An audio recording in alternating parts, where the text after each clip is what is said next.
Dios le bendiga a muchos hermanos y te damos la bienvenida oficial, aunque empezamos la clase ya hace un ratito y hemos estado respondiendo algunas preguntas que por una cuestión de que no se haga luego el video un poco pesado para poder seguirlo, respondimos algunas preguntas puntuales que había acerca de los contenidos que habíamos visto hasta ahora, pero siguen estando esos mismos contenidos clase a clase lo que dimos. Nos abocamos la primera hora a poder dar respuesta a algunas problemáticas que surgieron al hacer los trabajos. De todos modos, si siguen surgiendo algunos inconvenientes, no se preocupe, es normal, quiere decir que está trabajando. Luego me mandan un WhatsApp en esta semana que ya es la última, así que de esta forma ya le damos la bienvenida prácticamente a la última casi semana, ¿no? Nos queda una semana más, pero que es la última clase, y les recuerdo, ya que estoy ya en principio de este video, que esta última clase ya es la presentación de los trabajos y también un poco la defensa, que no es, para no asustar a nadie, que no es que van a tener que exponerlo eso después, vamos digamos, a trabajarlo para lo que vamos a llamar la materia homilética y vamos a armar ahí el bosquejo, no se preocupen por eso, pero sí van a hacer una pequeña, digamos, síntesis en ese párrafo que tienen al final, que hoy vamos a ver en lo que es el análisis teológico, un pequeño párrafo que van a leer y que van a compartir qué es lo que les ha dejado este análisis. ¿Sí? La idea de la última clase es poder dejar que a la luz de todo ese análisis, cuál es el tema central y qué les dejó ese relato, digamos, en su vida, pero también en el recorrido de este análisis. Quiero compartirles la pantalla ahora sí. Y recuerden, esto va a ser la semana que viene, en la clase número 7. Vamos a tener este taller de poder hacer un poco, digamos, el recorrido de cada uno sobre el trabajo. Así que nos vamos a abocar la clase a eso, incluso a dar perspectiva para seguir trabajando si en la exposición vemos que todavía hay que trabajar más en el tema y demás, poder darle un cierre para luego ya terminar el trabajo. La idea es poder entregarlo la semana que viene. Y ya con trabajos ahí, mientras yo los voy viendo en pantalla, ustedes también van a ir exponiéndolos. Así que las devoluciones que me faltaban, esta semana las van a recibir todos para poder hacer un feedback y que ustedes, si hay que corregir algo o profundizar en algo, lo puedan hacer. Quisiéramos compartir en este día ya algunas consideraciones que son, diría yo, importantes a la hora de lo que llamamos la reflexión teológica, que es la parte final de nuestro trabajo, ¿sí? Es por eso que a continuación van a ver, no sé si están viendo la pantalla ahí, pero queremos hablar de lo que es la reflexión teológica o el módulo 4 del trabajo, que es el análisis teológico, ¿sí? Ahora lo van a estar seguramente viendo en pantalla.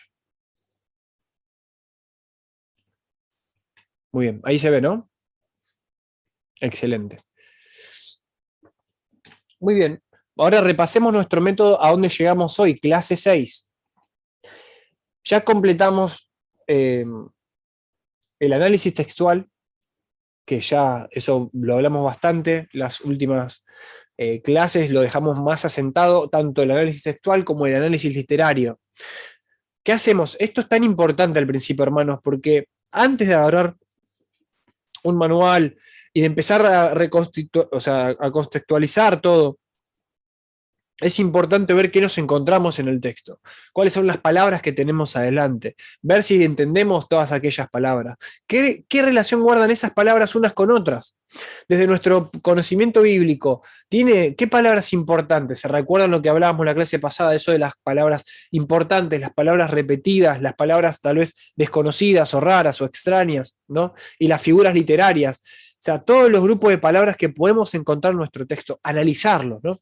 ¿Por qué está? Los y que aparecen, las preposiciones que aparecen, las conjunciones que aparecen, tienen un sentido, conectan oraciones, frases que conectan frases que le dan un sentido a lo que está pasando en el texto bíblico. Por eso es tan importante y se dedica mucho más a toda la parte de este taller, si ustedes se fijan, a toda la parte, digamos, de trabajar el texto en sí, ustedes y el texto, para poder empezar este camino de la hermenéutica. Y luego sí, la semana pasada fuimos al análisis de contexto, ya que es necesario poder estudiar, muchas veces no tenemos todo el bagaje del estudio bíblico, de conocer en profundidad, más allá de las materias que ustedes ya han cursado y que son de valor para esta tarea, como Panorama Bíblico 1 y 2, ¿no? Eso todavía incluir, profundizarlo más, meternos más en el análisis del libro que estamos analizando, porque recuerden que cuando hablábamos la semana pasada de contexto, no estamos hablando solo de una perícopa o de una porción de versículos que tienen sentido para nosotros analizar, sino del contexto que tiene, como hablábamos la semana pasada, el contexto inmediato, ¿no? El contexto inmediato, el contexto remoto, el contexto geográfico, histórico, qué situación estaba pasando el destinatario, quiénes eran los que escribían, posiblemente en muchos casos se llega a consensos de autores, en otros casos hay debates, pero sí se conocen muchas veces a quién se fue dirigido. Todo eso es importante para una cosa, hermanos, entender esta palabra, mensaje, el mensaje. El mensaje que está tratando de comunicar no solamente el que escribe, ¿no? Que si no está siendo usado por Dios, inspirado por el Espíritu Santo, para enviar un mensaje concreto. Ese mensaje que le llegó a esas comunidades y que el Señor permitió que hasta el día de hoy nos siga llegando a nosotros para esa revelación también, y que nosotros predicamos luego. Entonces, fíjense cómo ese proceso lo repetimos y sigo insistiendo un poco en esto, en verlo en perspectiva, en ver la importancia de la interpretación bíblica desde las primeras personas que recibieron estos textos para entender qué estaba pasando, cuál es el mensaje, hasta luego de eso poder recabar o encontrar, si se quiere, una palabra que para el cuarto módulo y para el tema de hoy particularmente, quiero que les quede bien grabado, que son principios, la palabra principios. ¿Qué principios encontramos en el texto? Principios bíblicos, principios éticos, morales. ¿Cuál es el mensaje que está en el texto? A veces encontramos varios principios en un texto, que a veces coinciden con un solo mensaje que se quiere comunicar y está separado en varias voces o en varios principios, o distintos temas realmente que quieren comunicar un texto. Entonces, reflexión teológica. Hermanos, recordemos que a la hora de la interpretación, cuando hablamos de aplicar el mensaje bíblico, podemos aplicarlo en muchos sentidos, en muchas épocas diferentes, a muchas situaciones diferentes de la vida, incluso puede haber simbolismo, o sea, se puede interpretar, aplicar en diferentes ámbitos de nuestra vida. Pero la interpretación en sí es una sola.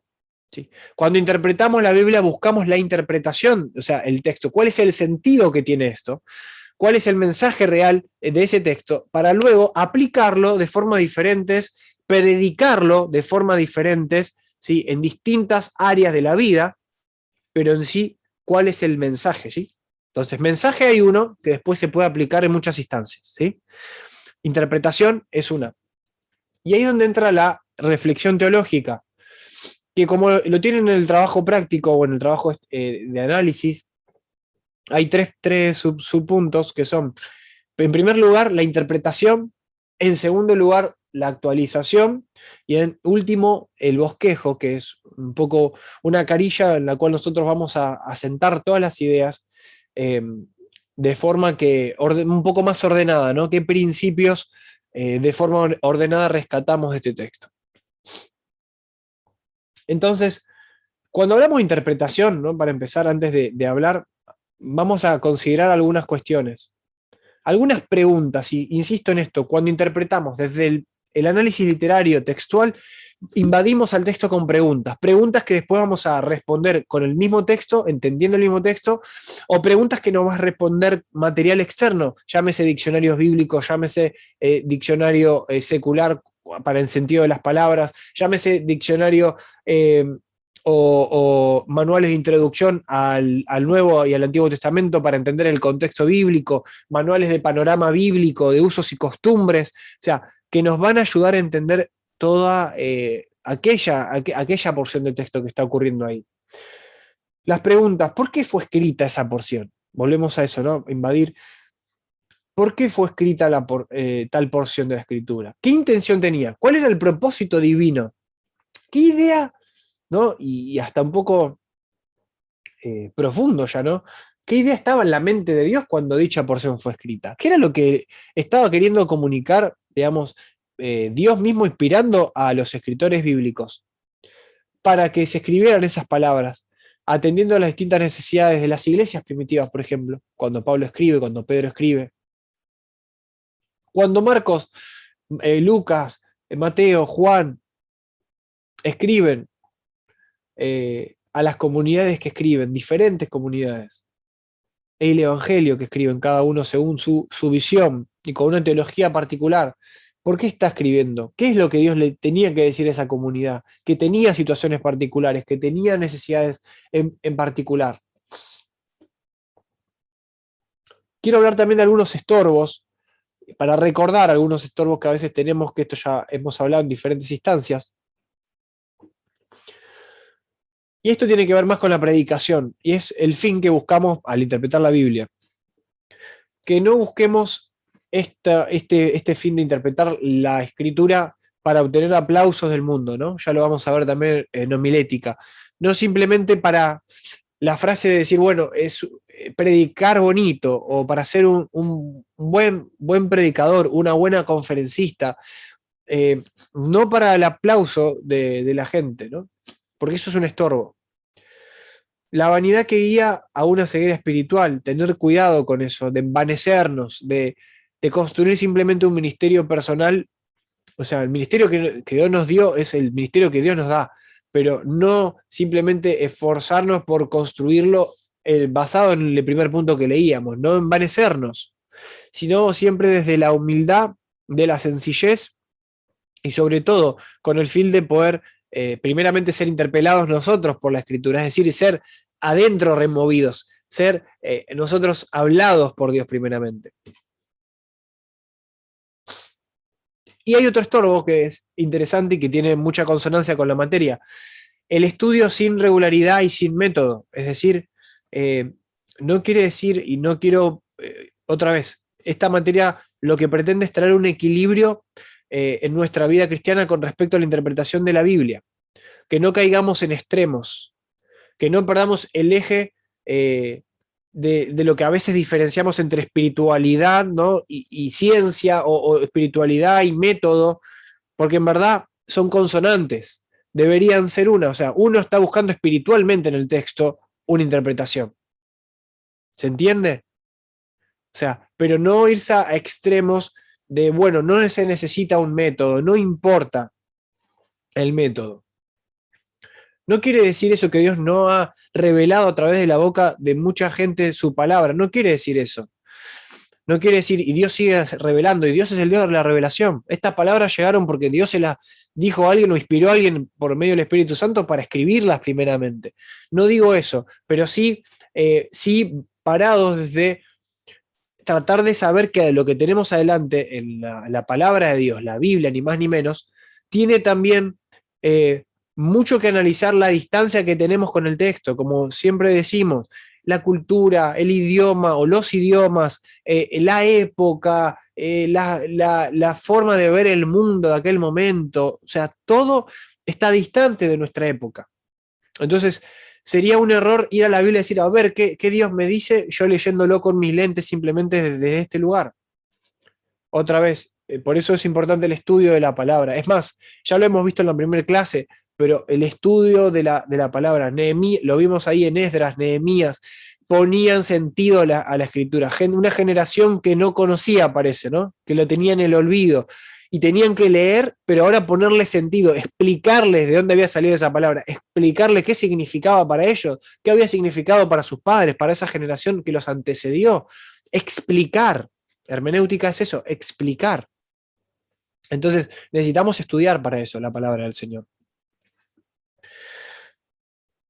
Bueno, acá agrega, esto lo van a encontrar en el material, por eso está también en este punto, la lectura de textos solamente que nos gustan a nosotros. No es importante, obviamente, que si les gusta algún libro puedan estudiarlo y seguir comprendiendo, pero siempre tener un panorama bíblico general, ¿no? Estudiar la Biblia a lo largo, ¿no? Y como decía, compartía el obispo Adrián Fols en la clase especial número 4, que nos trajo la hermana Liliana también, el obispo Adrián nos comentaba que importante es tener un plan anual, aunque ya haya leído la Biblia tal vez una vez o dos veces o tres o nunca, qué importante es tener una constante de estar siempre leyendo la Biblia continuamente, pero en este sentido, ¿no? De una forma, digamos, de estudiarla de la Biblia, ¿sí? No leerla por leerla. Entonces, un plan anual que, como él nos comentaba, seguramente ahora van a estar por lanzar otra vez. Entonces dijimos que estamos en la reflexión teológica. Cuando hablamos de reflexión teológica, ustedes van a ir al trabajo, y quiero ser muy, muy práctico, muy pragmático con esto de esta clase, y quiero más, lo voy a mostrar con un texto, y tal vez, si nos da el tiempo, voy a tomar otro texto que hoy estuvimos analizando con los hermanos, pero sí algún texto que tengo preparado también de otro tema para no tomar el trabajo de nadie que ya está realizando. Pero en el módulo 4 se van a encontrar con este apartado, que es la reflexión teológica y estas tres partes que les mencioné recién.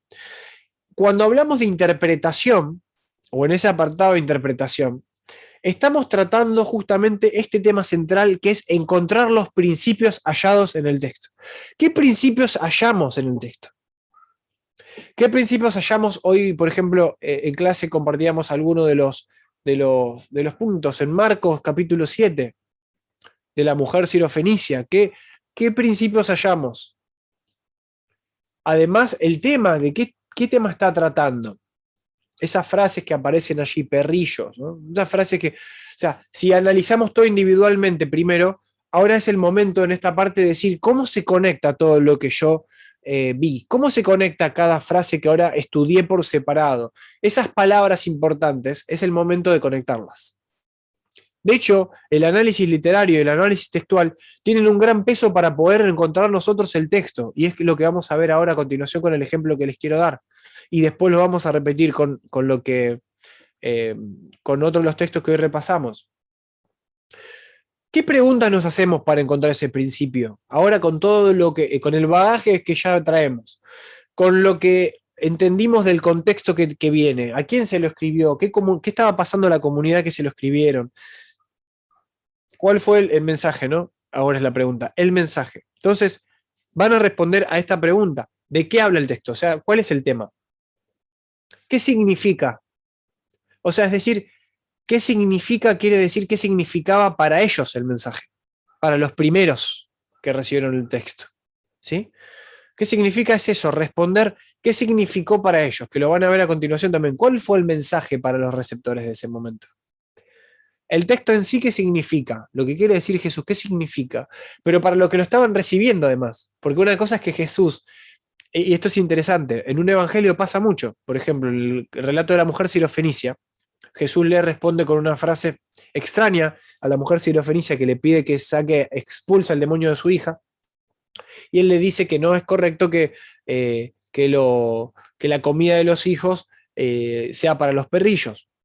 Y nos muestra el texto que era griega.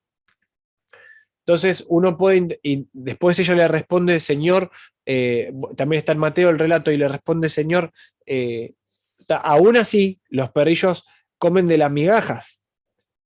Ese texto está mostrando esa frase, la fe de la mujer, de tal forma que Jesús se sorprende. En Mateo le dice, qué gran fe que has tenido, y en el libro de Marcos directamente le resuelve el milagro, y por la palabra que él le dio, la mujer se fue, y o sea, recalca el hecho de la fe de ella, pero nos muestra un sentido particular de la fe, y tiene relación con los que los estaban recibiendo. Los que lo estaban recibiendo, ese evangelio de Marcos, era una comunidad greco-romana. Entonces, si está escribiendo posiblemente a griegos, no es insignificante dentro de todo el mensaje de su evangelio que el único lugar o el único milagro que aparece, que ocurre en Tiro y Sidón, y es hecho a una mujer griega, que sea a esa mujer. Es porque está resaltando algo, posiblemente el mensaje de fe. ¿Qué tipo de fe es la con la que la mujer se movió? ¿Cuál es la actitud de la mujer diferente a otros relatos de sanidades que vemos alrededor, sin ir más lejos, antes y después del capítulo 7? y posiblemente, como charlábamos hoy, tenga que ver con esa actitud de reconocimiento, que aunque podría haberse enojado con lo que Jesús respondió de la prioridad del reino, de que venía la casa de Israel primero, sin embargo, ella no se enojó, no dio la vuelta y se fue enojada, sino que reconoció. Eso habla de una actitud de reconocimiento, es decir, la fe que busca Dios de nosotros o que espera es una fe similar a esa. Y le está mostrando a la comunidad que lo iba a recibir también. Gente que reconoce, que se para en un lugar de reconocimiento. Y fíjense, para los que estaban respondiendo al principio de clase, también es un relato de fe, se habla de la fe, pero se aborda de un lugar diferente. Porque el Juan, también en el capítulo 4, hoy lo revisábamos, que hay un relato de fe, o que la temática es de la fe, pero nos habla de otra cosa, ¿no? Nos hablaba un poco más de esto de qué importante es, o la bienaventuranza esa que dice Juan después al final, de creer sin haber visto. Que también tiene relación con la gente a los que los estaba escribiendo Juan, porque a la gente que le estaba escribiendo Juan era gente que era posiblemente hija o si no nietos, ahí en el cerca del 90, nietos de gente que había visto en persona a Jesús. Ellos no lo habían visto con sus propios ojos. Entonces tenemos dos relatos de fe, pero que son diferentes por la comunidad también que se le está hablando, la necesidad de la comunidad de atrás, ¿sí? Y es más, cuando lo estudiamos temáticamente a la fe, eso podría ser muy bien complementario, ¿no? Y podría sumar a un gran estudio bíblico sobre la fe, ¿no? Entonces, buscamos el tema. No podemos predicar un texto bíblico sin antes poder entender, interpretar cuál es el tema. Lo que hacemos en la hermenéutica y lo que hacemos cuando agarramos un método exegético es poder entender el tema que se está tratando. Vamos para atrás. En segundo lugar, como decía, la actualización. Es decir, acá hay una palabra que tal vez algunos conozcan, otros no. Interpelar es, uno de los sinónimos es preguntar, ¿no? Preguntar, pero de una forma desde la autoridad, ¿no? Se usa en ámbitos políticos, jurídicos, muchas veces interpelar. El texto bíblico, ¿cómo nos interpela? Actualización, ahora sí. Después de encontrar el mensaje, esta es la parte siguiente más importante. No se puede construir esta parte, hermanos, y esto tiene que quedar muy asentado. No se puede construir esta parte de la actualización, de la aplicación, si se quiere llamar, del mensaje, de la actualización del mensaje, sin haber construido bien el caminito de cuáles son los principios en ese momento, o cuál es el tema central, ¿sí? Porque si no entendemos cuál es el tema, cuando traigamos los principios hallados o el tema que nos pareció que era, y lo actualicemos, vamos a estar predicando algo que no dice el texto bíblico, básicamente.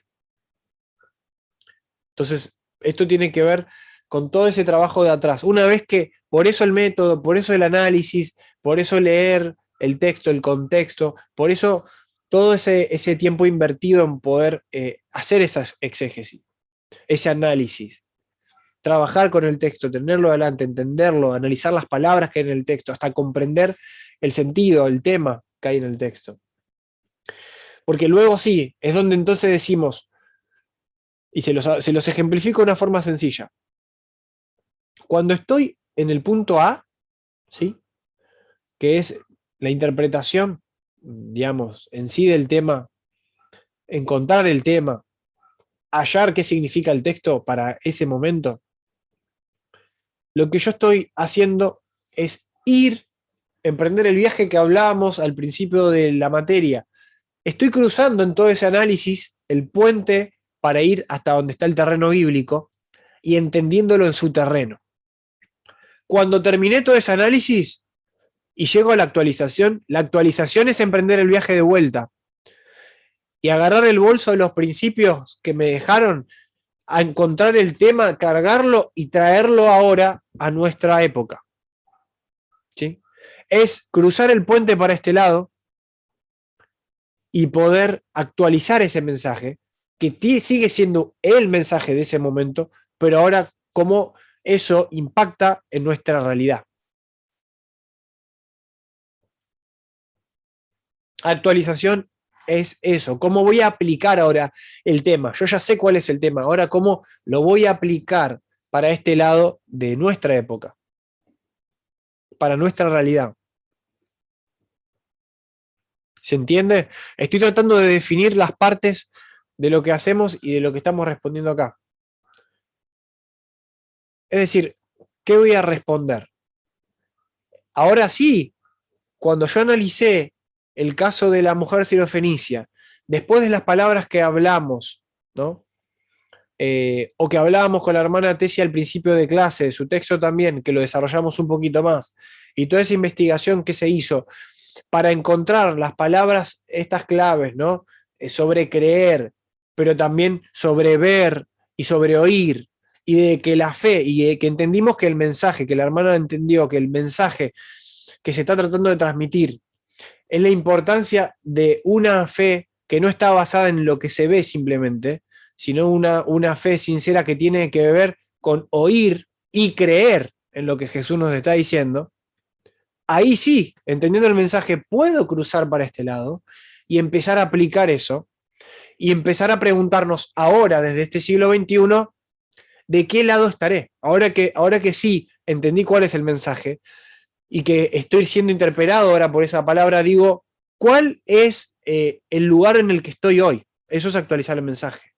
Y si se lo predico a una audiencia, es también actualizárselos a ellos. Es decir, una vez que les muestro el mensaje, ahora les voy a decir en qué lugar estamos parados nosotros. Es decir, podremos ser personas que nos acercamos a Jesús por simplemente las señales que hace, que muchos nos acercamos de esa forma, pero simplemente basados en lo que vemos y por un interés momentáneo, o podemos ser aquellos que por medio de la fe, simplemente oyendo, llegaron a Jesús, ¿no? Y establecen una relación de creer en su palabra, de practicar su palabra, no ser espectadores. Y nos muestra cuál es la verdadera fe, es decir, una fe que es genuina, no es una fe del espectador. Entonces yo, para mí, primeramente, me interpela el texto y digo, estaré teniendo una fe. Este relato me interpela de esta forma, de espectador simplemente, a ver cuál es el siguiente milagro, o tengo la fe genuina de decir, Jesús, yo creo en tu palabra, aunque no lo esté viendo hoy. Y me muevo por fe, significa en este relato, movernos en función de lo que Jesús nos dice, nos indica. ¿Se entiende? Muy bien. Eso es actualizar. No sé si quedó claro la idea. Es ahora que, después de que encontramos el mensaje, traerlo recién sobre la mesa nuestra, pero habiendo entendido bien el mensaje, ¿sí? Ya estamos en la instancia de hacerlo porque ya hay una tarea realizada. Ahora, la parte más, digamos, compleja es la parte del punto A, consolidar toda esa información y bajarla y decir cómo todo esto tiene sentido. Bueno, hay que revisarlo y ahora con todo ese análisis volver al texto. Con todo ese análisis que ustedes ya tienen hecho, módulo 1, 2 y 3, es decir, análisis textual, análisis literario y el análisis del contexto, hay que ir al texto otra vez y ahora con toda esa información, ahí preguntarle cuál es el tema. ¿Sí? Ahí leer el texto y volver a entender cuál es el tema que me está queriendo hablar. Es como una retroalimentación, un reproceso, es como volver al texto ahora. Y cada paso que damos sería eso. Bueno, con el análisis textual vuelvo al texto y veo. Con el análisis literario veo al texto y vuelvo. Y ya me van dejando síntesis, me va dejando información, me va dejando algún principio o algún camino para entender un principio que me quiere mostrar. Y ahí ya voy bosquejando, ya voy separando información. Ahora es el momento de que todo eso lo podamos hacer decantar. Vayamos ahora con toda esa información al texto, ¿sí? Muy bien. Y por último, el bosquejo, que es la parte que tienen que hacer, también escrita, es una síntesis en una carilla de las ideas, por eso digo principios o ideas, y la enseñanza que el pasaje deja. Es eso que habíamos respondido antes, básicamente, dejarlo en un formato ordenado, ¿no? En una carilla poder escribir cuáles son las ideas si es más fácil enumerarlas, si es que hay varias ideas, o si hay una idea eh, central que tiene otros matices, por ejemplo, lo de qué necesitamos para esa fe genuina, ¿no? Bueno, si hay varios matices para trabajar, los ponemos abajo, los describimos. ¿Está bien, hermanos? Entonces, la síntesis esa debería ser una carilla reflejando las ideas ordenadamente del texto y la enseñanza del pasaje. Y para orientarlos un poquito mejor, acá dice que eso debe responder a toda la... O sea, hay que considerar todo lo realizado. Ahí pueden agarrar alguna parte de ese estudio que hicieron del contexto, ¿no? Ahí ya pueden empezar, por eso digo, a trazar líneas en el sentido de este bosquejo más de predicación ya, que después lo vamos a aprender en homilética, pero el bosquejo final debería ser considerando todo el análisis, ¿sí? Por eso digo, una carilla que lo sintetice, pero que deje ideas claras y ordenadas de lo que el texto va. Entonces, ¿de qué habla el texto? ¿Qué significa? ¿Cuál fue el mensaje para esos receptores? Y la actualización. Básicamente esto puesto en palabras ordenadas en una carilla. Ese bosquejo tiene que tener en su contenido o sea, todas estas respuestas, no simplemente una detrás de otra, sino ahora unificando ideas. Decir, bueno, ¿qué principio encontré? Encontré estos dos principios, perfecto. Jesús nos quiere transmitir estos dos principios. ¿Sí? O el apóstol Pablo les escribe a los hermanos de Éfeso estos dos principios, o estos tres principios. Muy bien. Tengo una pregunta. Hermana Victoria, sí, antes de continuar, pueden preguntar. Bien, ahí entonces entraría en la síntesis, porque a vos habías dado unas preguntas como para nosotros direccionarnos, que dice, ¿por qué fue escrita tal porción? ¿Cuál fue el propósito divino que estaba en la mente de Dios cuando quiso transmitir esto a través del escritor? Ahí entraría, esa sería la No, síntesis. no, no, no. O sea, ¿esto va Eso que yo, conectado con la interpretación? no, fíjense que eso yo lo mostré al principio, ¿sí? Que es algo del material. Claro, Es un fundamento teórico de qué hacemos cuando interpretamos, ¿sí? Nos preguntamos esas cosas, queremos saber cuál es la intención divina atrás de eso, pero esa es la introducción de esta claro. clase. Cuando vamos al trabajo, eh, hay que responder particularmente a las preguntas que encontramos ahí en el trabajo, ¿sí? Claro, pero eso puede ir relacionado con esto último que dijiste, Claro, sí. claro que tiene relación. Lo que yo quería mostrar al principio con esa placa, o sea, que también está en el material que ustedes tienen en la lección 5 si no me equivoco, lo que quería mostrar era que cuando uno hace hermenéutica, o sea, refrescar esa idea de que buscamos cuál era la idea que quiere transmitir Dios a través de su palabra, ¿sí?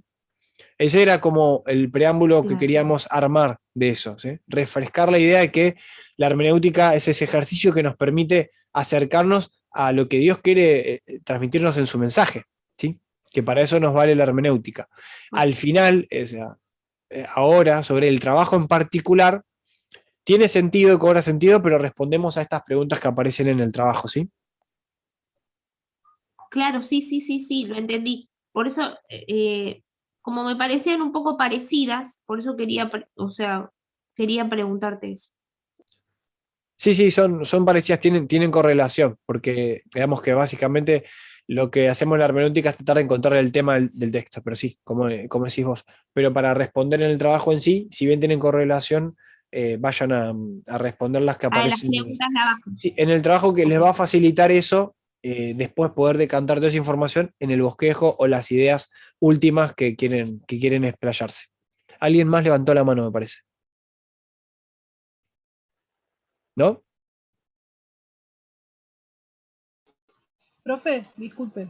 Sí, Entonces, hermana. en la interpretación, como que sí o sí tenemos que ir respondiendo pregunta por pregunta. ¿Lo podemos hacer como una interpretación? Si no, ¿Teniendo en cuenta eso como una guía? Eso cuenta como una guía, por eso les decía, tanto las del principio como esto, si les sirve ir respondiéndolas para ir encontrando el orden ustedes, pueden responderlas, pero por eso después viene el bosquejo, ¿no? El bosquejo lo que va a hacer es que ahí esté clarificada su explicación, ¿sí? Pero pueden ir sintetizando en la pregunta del tema, posiblemente el tema del texto tenga que ver con esto, plum.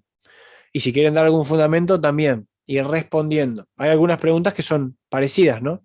Entonces pueden ir respondiendo un conglomerado de ese apartado. En lo que es el apartado A de lo que es el tema, pueden responderlo todo junto, esas preguntas, no hay problema.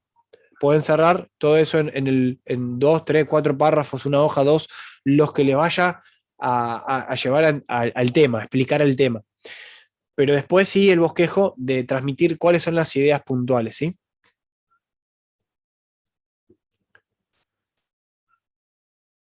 ¿Alguien más?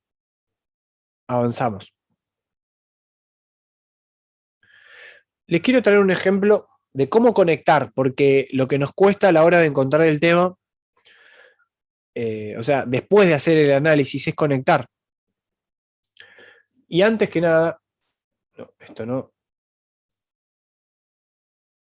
Esto sí. Antes que nada quiero mostrarles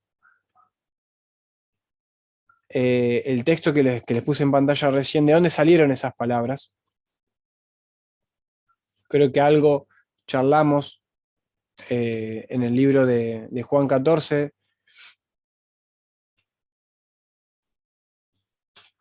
Y aunque es una perícopa sí, o sea, y que viene un poco más amplia, quiero agarrar esa parte. Está dentro de un discurso largo de Jesús, ¿sí? Y que se analiza más como un material discursivo. Está dentro de un relato también de despedida de Jesús, del capítulo 14 al 16 de Juan. Nos vamos a encontrar con Jesús dándole un mensaje de despedida a sus discípulos, dejándole reflexiones también finales, importantes para lo que va a ser luego sus ministerios.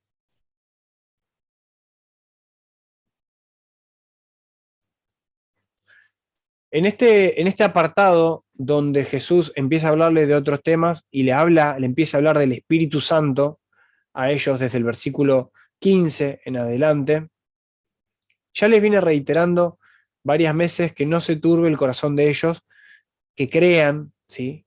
que no tengan temor, y les menciona esta palabra que es típica del Evangelio de Juan porque es un poco la temática central del Evangelio, esta cuestión de creer o cómo estamos creyendo en Dios, ¿no? Cuando llegamos al versículo 27, en este contexto de el Consolador, del Espíritu Santo, y dice, Él les enseñará todas las cosas y les recordará todas las cosas que yo he dicho. Está poniendo dentro del contexto del Espíritu Santo qué es lo que viene con eso, qué es lo que viene con el Espíritu Santo dentro nuestro, y qué es lo que le está dejando también en este discurso final de Jesús, qué es lo que les está heredando a ellos.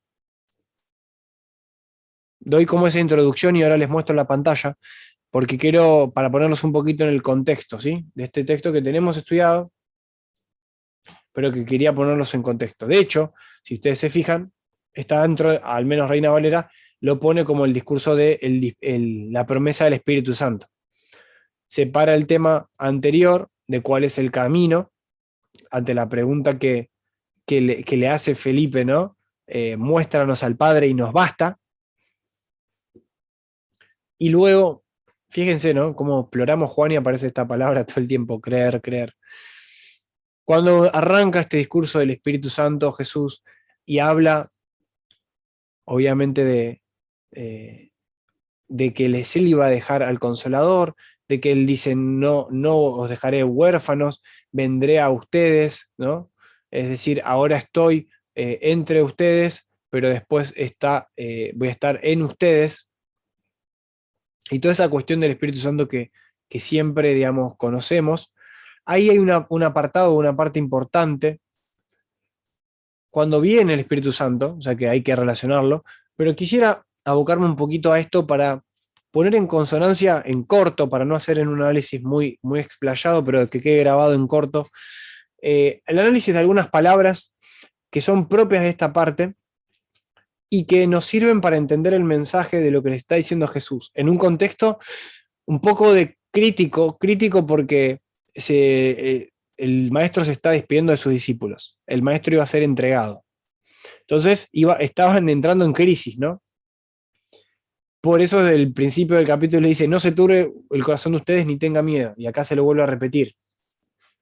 Además de que les estaba dejando, de que él les estaba dejando la promesa de que él mismo era el que iba a morar en ellos, acá aparece palabras que quiero que vayamos repasando juntos, y ahora sí lo llevo al PowerPoint, pero primero les leo en el nombre de Jesús, Juan 14:27, la paz os dejo, o la paz les dejo, mi paz les doy, yo no se las doy como el mundo la da, no se turbe el corazón de ustedes, o vuestro corazón, ni tenga miedo. Una frase corta, una frase súper conocida por todos. Y ahora sí vuelvo a pasar a las placas que teníamos, en donde quisiera mostrarles, en el análisis de palabras hecho, algunas de las cuestiones que aparecen acá, que lo van a ver en pantalla ahora, y traté de reflejarlo como en el análisis que les mandamos a hacer ustedes. Fíjense el análisis de las palabras de este versículo, separando, o sea, haciendo una representación, traté de hacer una representación corta del análisis de este texto, pero para relacionar esta parte del análisis de palabras y de todo el análisis textual, de cómo nos sirve para hallar, observando las palabras, las frases, el tema. Entonces, dicho sea de paso que está dentro del tema del Consolador, del tema del Espíritu Santo que Él se le está prometiendo. Pero a la vez Jesús le está diciendo, me voy, ¿no? Con eso le está diciendo, ahora estoy entre ustedes, después le dice, voy a estar en ustedes, les está diciendo, hasta luego. Entonces, eso entra en crisis el corazón de ellos. Y en esa crisis, Él les habla de la paz, pero de lo que viene el Espíritu Santo en la paz como legado. Después lo podemos conectar incluso con Hechos 1:8, ¿no? Ese poder que iban a recibir para ser testigos. Pero les quiero contar de qué se tratan estas palabras, para que entiendan lo importante de analizar las palabras. Esa palabra paz que aparece ahí, bueno, ahí puse lo que se repetía, ¿no? Les doy, yo les doy. Paz, en este caso, pero dice, os doy. Eso es alguna de las cosas repetidas de esta frase. Y paz, no solamente que aparece repetida, sino que también es una palabra importante. Cuando voy a la Biblia, básicamente la encuentro de principio a fin de la Biblia, la palabra paz.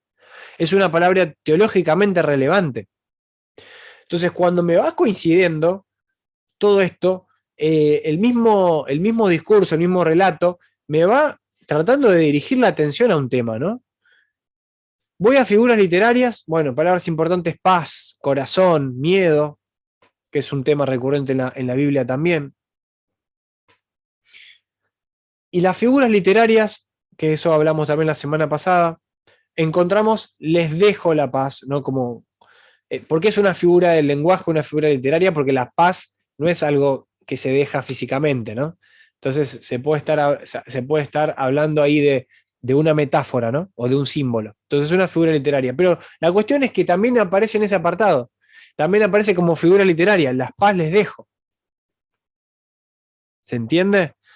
Me está marcando como una flechita a esa palabra paz, porque en verdad hay un tema importante ahí.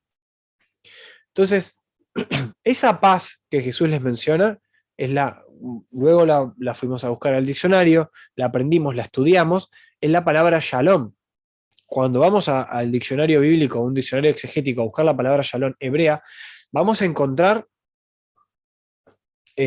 una definición muy, muy larga, porque tiene que ver, para hacerlo resumido, con el estado global de la vida de cualquier hebreo promedio, ¿no? Quiere decir, y para la época de Jesús, cuando seguimos el análisis de la palabra, esto se había convertido en un saludo, ¿sí? La paz, así como nosotros nos damos la paz de Cristo. Un deseo de paz, un saludo, ¿sí? Era una forma típica de saludarse, de desear paz al otro. Y es curioso porque Jesús lo hace pero con otra connotación, como recuperando el sentido de lo que es esa paz, de ese shalom. Fíjense que esa palabra, Jesús está acompañando esa palabra con otro verbo que es dar. Y cuando él dice les doy, y vamos al texto otra vez, recuerden que dice les doy, primero dice la paz les dejo, y después dice la paz les doy. Ahí en figuras literarias aparece les dejo, y en la segunda parte donde dice mi paz, dice les doy. Son dos verbos diferentes. El primero que aparece, que es la paz les dejo, está haciendo referencia a un legado. Esa palabra griega de donde viene ese verbo dejar, que aparece en el texto, está haciendo referencia a dejar en tanto un legado, en dejar en tanto una herencia. Se usaba en esos contextos de dejar una herencia, de dejar un legado. Por eso repite y está diciendo dos cosas que tienen conexión, pero tienen distintos niveles. La primera vez Jesús le está diciendo, les dejo la paz como legado. La paz como legado significa la paz como misión que tienen. La paz como pacificadores, la paz en tanto el legado de transmitir esa paz. ¿Sí? Pero la segunda vez, ahora les está diciendo, mi paz les doy. La paz les dejo, mi paz les doy. Ahora está dejándole, o sea, está usando un pronombre, mi paz, un pronombre personal, mi paz les doy. Está diciéndole que él le está dejando y está haciendo una diferenciación. Mi paz, y es más, esa diferenciación se nota después en la frase siguiente, no es como la de este mundo, o no es como la que el mundo da. Les doy una paz diferente. Y entonces, estudiando el significado de esas palabras, entendemos que el shalom que está tratando de transmitir Jesús no es solamente un deseo. ¿Se entiende? Por eso es que pueden descansar tranquilos en esa palabra y les da un mandato más, que es no se turbe el corazón de ustedes, ¿no? Casi como un mandato. No temas, como aparecería en el Antiguo Testamento. ¿Por qué quiero que veamos esto? Porque cuando, luego de estudiarlo, de ver los contextos y demás, volvemos al texto y a repasar estas palabras, encontramos varios principios que traté de bosquejar sencillamente. ¿Qué aportes, no? Si quisiéramos dejarlo como principio o dejar como aportes que hacen el estudio de las palabras al texto para encontrar el tema, lo vemos, por ejemplo, en primer lugar, y en el orden, ¿no? que van apareciendo un poco, nos deja en primer lugar Jesús la paz como un legado. El discurso de Jesús nos está dejando la paz como un legado, como la misión. Jesús está dejándole a sus discípulos, a los cuales ahora iban a seguir, digamos, con el Espíritu Santo, obviamente, en ellos, pero ya no físicamente con su maestro, sino que ahora es el turno de ellos. ¿El turno de qué? De recibir ese legado, de seguir los pasos de su maestro. Entonces, eso es misión. Entonces, en primer lugar, podríamos rescatar un principio del legado que Jesús les deja como misión. Y ahora, luego lo vamos a traer para acá. Pero hasta ahí vemos eso. Jesús también les deja a ellos su paz, pero ahora en un contexto diferente, o sea, no como un saludo, la que él solamente transfiere él, la real, no es un deseo de paz de la boca para afuera, es la paz genuina realmente. Y Jesús lo marca, no es la paz que da, o sea, esto del segundo punto, ese mi paz, está hablando de que solamente él tiene la autoridad de dar esa paz. Es más, si nos quisiéramos ir a textos del apóstol Pablo, vamos a encontrar que Jesús es nuestra paz, ¿no? Y después vamos a encontrar este principio de que es diferente a como la da el mundo. No lo vamos a encontrar en ningún otro rincón del mundo, reforzando esa idea. Y les manda a los discípulos, acá ya los puse en nos, porque ya está como aplicándose las ideas, pero Jesús nos manda a no turbarnos, o en este caso a los discípulos, ni temer, que son dos palabras diferentes y que hay que separarlas y entender diferentes qué significan. Pero hay un mandato de no temer, es decir, dejar de hacer algo que estábamos haciendo. Que muchas veces cuando entramos en crisis es normal que nos invade el temor, pero en la paz de Jesús nosotros tenemos esa autoridad que nos da Jesús de poder salir de la situación de temor. Es decir, que simplemente algunas ideas que uno puede ir bocetando a través de las palabras que uno está analizando del texto y del texto en sí. Quería mostrarles esto como ejemplo de cómo muchas veces nos podemos conectar más fácil a encontrar el tema cuando revisamos nuestro trabajo que ya hicimos, porque a veces nos pasa eso. Resolvimos el módulo 1, el módulo 2, el módulo 3 como cosas independientes, como islas independientes, y bueno, ahora voy a hacer el análisis teológico. Y de repente empiezo a interpretar el texto sin considerar nada de lo que estaba antes. Y ahí empiezo a hacer otro tema, ¿no? Entonces, para encontrar el tema, hay que reconectar todas las piezas de lo que hicimos anteriormente. Y volver al texto, repito esto porque hay que volver al texto, pero ahora con esa información, con ese análisis, y entenderlo, a ver qué es lo que el texto nos está hablando, y ahí sí encontrar el mensaje. Muy bien.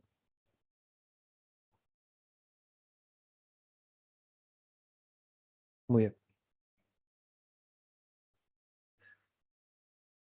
Bien, hermanos, hasta acá es un poco las ideas que quería compartirles de lo que en el manual incluso iban a encontrar ustedes. Yo quise traerles este ejemplo más parecido como a lo que estamos haciendo, pero en la base teórica también ustedes van a encontrar el ejemplo de Rahab en Josué 2, la interpretación y la actualización, digamos, de los temas. Pero es importante considerar, para cerrar ya la clase de hoy, considerar que todo el trabajo que hicimos previamente, ahora es el momento más que nunca en la reflexión teológica de poder exprimirlo, de poder conectarlo. Hay que conectar esas piezas que a veces nos quedan sueltas y volver al texto, pero ahora con esos lentes y conectar todas esas piezas. Ya descubrimos cuáles eran las palabras más importantes, ya descubrimos a dónde apunta el contexto, qué problemas estaban pasando los que le estaban recibiendo esas palabras. Entonces ahora es el momento donde ya tenemos suficiente información de decir, bueno, posiblemente el tema tenga que ver con esto.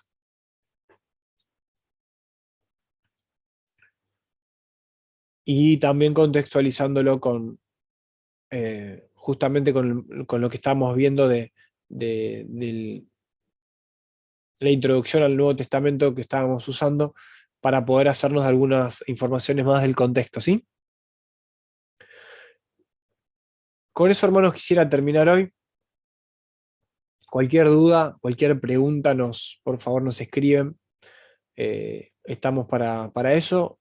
Adelante, y nos queda esta semana, ¿sí? La semana que viene ya es nuestra última clase y la idea es poder llegar a terminarlo. Yo les voy a poner la fecha de entrega para el domingo, ¿sí? Les voy a poner la fecha de entrega para el domingo, o sea, para el domingo por la noche, porque entonces yo voy a poder empezar ya a revisar los trabajos para llegar a la clase y poder llegar un poco más empapado con los trabajos de ustedes, ¿sí? Pero igual de todos modos los voy a escuchar ahí. Amén. ¿Alguna pregunta, duda para cerrar? Si es algo de los textos o algo de lo visto, después me lo mandan, no hay problema. Pero algo particular de la reflexión teológica, ¿alguna duda? ¿Quedó claro? Muy bien. Entonces, si Dios quiere, nos vamos a ver la semana que viene en la clase número 7, que ya cerramos. Vamos a orar en el nombre de Jesús y dar gracias a Dios por este espacio. Hasta aquí los despedimos a los hermanos que están viendo por video y cortamos la grabación.